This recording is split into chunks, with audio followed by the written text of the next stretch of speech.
Tuntaskan sesi latihan Paskibraka Kabupaten Maluku Tengah gladi bersih. Tuntaskan sesi latihan pasukan pengibar bendera pusaka atau Paskibraka tingkat Kabupaten Maluku Tengah telah menyelesaikan proses latihan penaikan maupun penurunan bendera.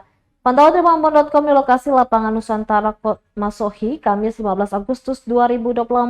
Paskibraka telah melakukan gladi bersih bersama pasukan gabungan TNI Polri dan juga peserta upacara lainnya. Kepala Kesbangpol Kabupaten Maluku Tengah, Yohanes Noya, mengatakan proses gladi bersih akan dilakukan sebanyak 2 kali, yakni pagi dan sore nanti. Setelah proses gladi, seluruh Paskibraka akan dikukuhkan langsung oleh penjabat Bupati Maluku Tengah di Pandopo Bupati. Diberitakan bahwa 43 orang anggota Paskibraka tingkat kabupaten telah memulai sesi latihan sejak tanggal 29 Juli 2024. Untuk diketahui, saat pelaksanaan gladi bersih juga dihadirkan ajudan bupati dan sekretaris daerah untuk mengetahui secara langsung proses penyerahan dan penerimaan bendera.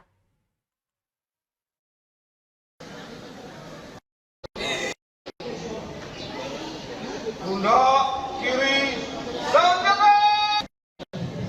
Supaya mempersiapkan diri untuk pengukuhan malam hari. Pengukuhan sebentar malam.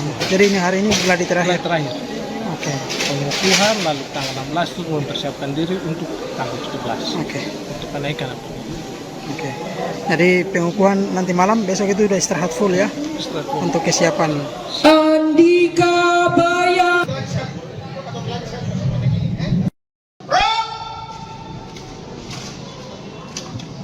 Download Tribun X sekarang, menghadirkan lokal menjadi Indonesia.